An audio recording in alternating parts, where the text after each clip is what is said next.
Hello दोस्तों, welcome to my YouTube channel. तो दोस्तों आज हम देखने जा रहे हैं धुरंधर मूवी का रिव्यू। धुरंधर जो आपको पता है टॉप ट्रेंड मूवी चल रही है और बॉक्स ऑफिस पे धमाल मचाई हुई है। तो धुरंधर का तो उसका रिव्यू है दोस्तों। 500 करोड़ का बिजनेस कर लिया 10 दिनों में पहले। तो देखते हैं दोस्तों रिव्यू मूवी का, फिर बात करते हैं इस वीडियो के बारे में। तो धुरंधर के आने से पहले कई लोगों का ये कहना होता था कि फिल्म को एक फिल्म की तरह देखना चाहिए।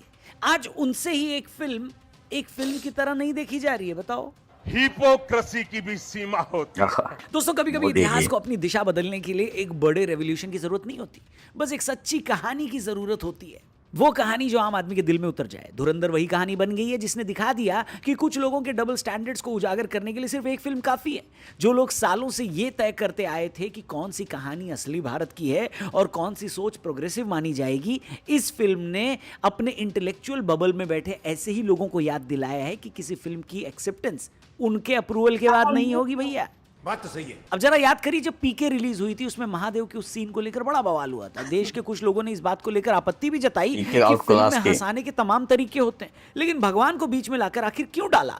तब इन्हीं लोगों ने ज्ञान दिया था कि एक फिल्म को इतना सीरियसली क्यों ले रहे हो, फिल्म को फिल्म की तरह देखो। ऐसे ही पद्मावत फिल्म को लेकर भी कंट्रोवर्सी हुई थी। वहां भी ये लाइन आई कि हमारे यहाँ लोग फिल्मों को उस तरह से क्यों नहीं देखते जैसे देखा जाना चाहिए। लेकिन अब देखो, एक बार फिर से उन्हीं लोगों के डबल स्टैंडर्ड्स उनसे ही नहीं देखे जा रहे। कई लोग आदित्य धर को शर्म करने की नसीहत दे रहे हैं, तो कुछ लोग उन्हें इस्लामोफोबिक बताकर अभी भी फिल्म की बुराई को जस्टिफाई कर रहे हैं। उनकी इस नफरत का नतीजा यह है कि फिल्म इस टाइम वर्ल्ड वाइड 500 करोड़ के करीब जा चुकी है।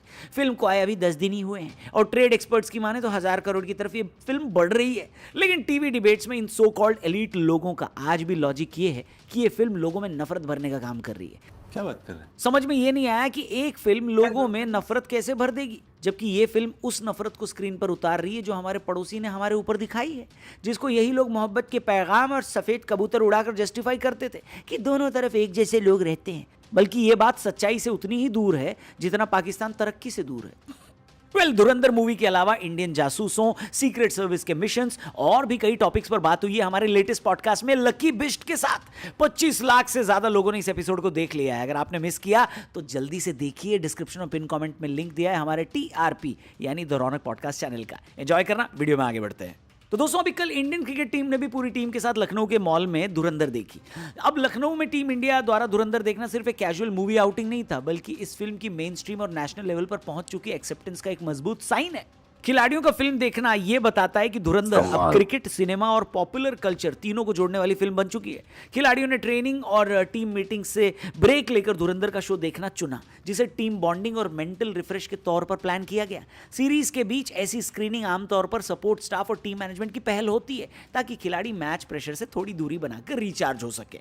अब इस बार फिल्म धुरंधर चुनी गई देखने के लिए, जो पहले से ही अपने नेशनल सिक्योरिटी, पाकिस्तान सेटअप और हाई ऑक्टेन पेट्रियोटिक टोन के लिए चर्चा में है। फिल्म की थीम देशभक्ति, ऑपरेशन, हाई स्टेक्स मिशन पर बेस्ड है, जो एक एथलेटिक टीम को नेशनल ड्यूटी वाले नैरेटिव से इमोशनल रूप से जोड़ देती है। इसीलिए ये चॉइस सिर्फ एंटरटेनमेंट की नहीं, बल्कि सबकॉन्शियस मोटिवेशन का टूल भी बनता है। टीम इंडिया का पूरा स्क्वाड एक ही स्क्रीन में बैठकर वही कहानी देखता है, तो भाई ड्रेसिंग रूम की जो कॉन्वर्सेशन होती है, जो कॉमन लैंग्वेज होती है, उस लैंग्वेज में भी इस फिल्म के डायलॉग, रेफरेंस और सीन्स शामिल हो जाते हैं, जो कि टीम केमिस्ट्री को स्ट्रॉन्ग करते हैं।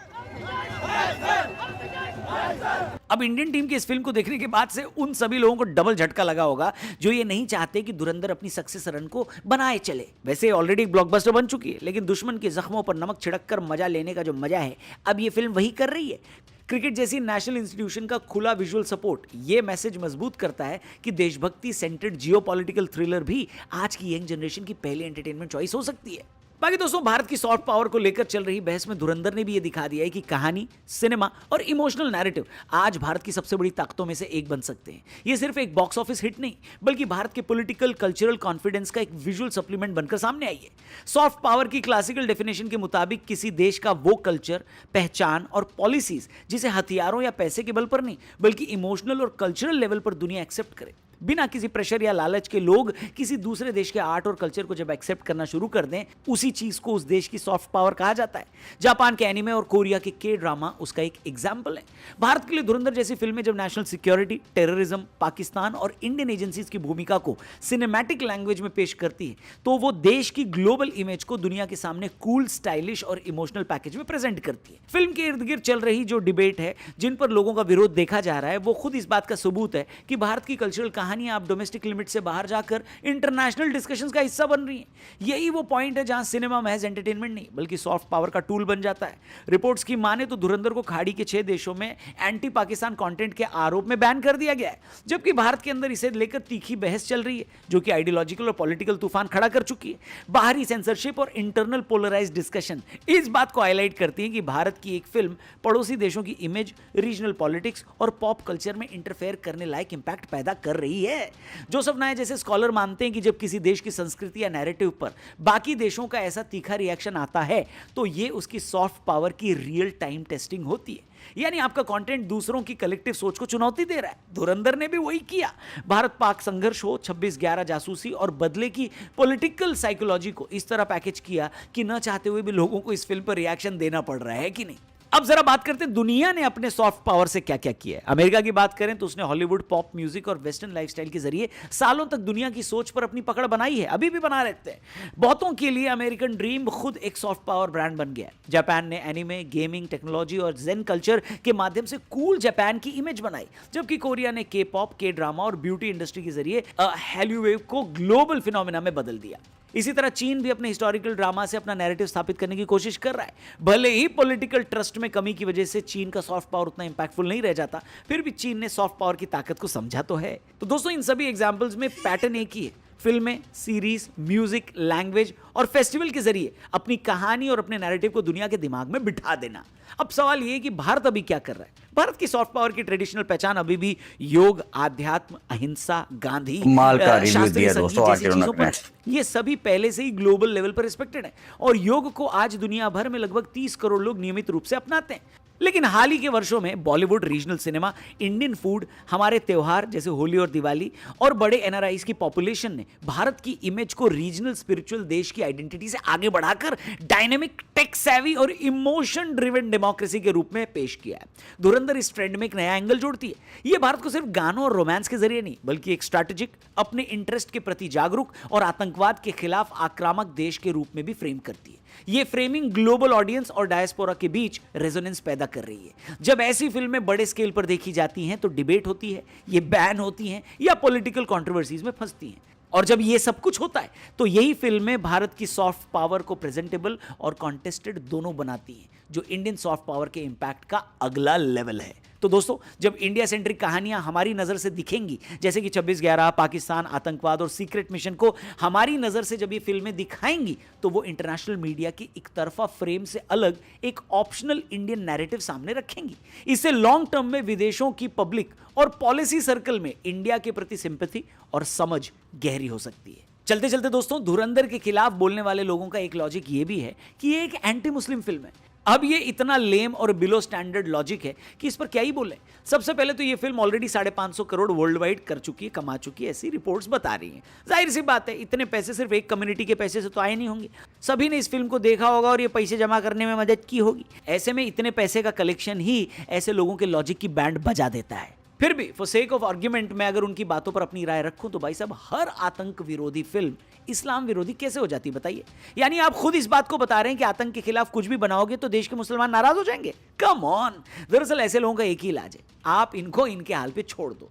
ये जिस तरह के लॉजिक लेकर आते हैं वो सिर्फ यही समझते हैं, दुनिया न तो उसको एक्सेप्ट करती है और न ही उस पर बिलीव करती है। बाकी धुरंधर फिल्म पर हुए इस पूरे ड्रामे पर आपका क्या रिएक्शन है, आपका क्या कहना है, कमेंट करके बताना। क्या आप उन लोगों में से हैं जो इस फिल्म को एक नहीं बल्कि 2-2 या 3-3 बार देखकर आ चुके हैं? तो अपना नाम जरूर लिखना और किस लोकेशन पर आपने इस फिल्म को दोबारा देखा वो भी जरूर शेयर करना। बाकी अगर चैनल पर नए हो तो इसको जरूर सब्सक्राइब करना, क्योंकि बहुत सारे लोग वीडियोस तो बड़े मजे से देखते हैं लेकिन सब्सक्राइब नहीं करते। इसका रीजन मेरे को आज तक समझ नहीं आया। तो चैनल को सब्सक्राइब करके अपना प्यार, अपना सपोर्ट हमें जरूर दिखाना। और जाने से पहले डिस्क्रिप्शन और पिन कमेंट में लिंक दिया है, आपको याद दिला दूं, लकी बिस्ट के साथ जासूसी पर, इंडियन एजेंट्स पर, सीक्रेट सर्विस पर, जब वो स्नाइपर थे तो कौन कौन से मिशंस को उन्होंने अंजाम दिया, बहुत सारी बातें हुई। ये धुरंधर पे भी बात हुई है, तो जाकर इस पॉडकास्ट को जरूर देखना। लिंक डिस्क्रिप्शन और पिन कमेंट में दिया है। अब तक 25 लाख से ज्यादा लोगों ने इस पॉडकास्ट को देखा है, तो आप क्यों मिस कर रहे हो? Thank you for watching. TRP channel पर यानी द रौनक पॉडकास्ट चैनल पर ये पॉडकास्ट लाइव है। ऑल द बेस्ट, कल मिलते हैं। Thank you for watching, good bye, जय हिंद।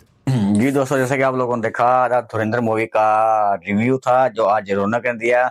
मतलब इंडिया में भी कुछ लोग, दुनिया में मतलब 6 कंट्रीज में वैसे भी बैन हो चुकी है और इंडिया में भी कुछ लोग इसके खिलाफ है मूवीज के, क्योंकि ये कह सकते हैं लड़ाई वाली फसाद वाली मूवी टाइप कह सकते हैं। तो मगर स्पाई मूवी थी, एंटरटेनमेंट के लिए थी दोस्तों, मगर इसमें कुछ इन्होंने गलत मतलब सीन्स जो मतलब एक्शंस टाइप अजीब अजीब से वो लोगों को अजीब फील हुआ।